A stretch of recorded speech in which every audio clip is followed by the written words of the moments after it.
ধার করে কুরবানি চলবে। আপনি বলো ইমানদারের বেটা ইমানদার।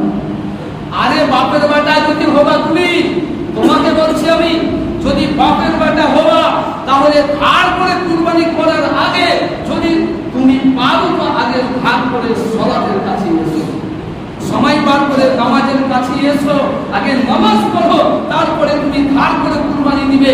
না তুমি চুরি করে কুরবানি দিবে, নাকি তুমি খরিদ করে কুরবানি দিবে, সেটা ভিন্ন ব্যাপার। কুরবানি তোমার নির্ভর করছে সালাতের উপরে, নামাজের উপরে। তুমি ধার করে করো, আর যদি তোমার মধ্যে সালাতই না থাকে তাহলে তুমি ধার করে কুরবানি করো আর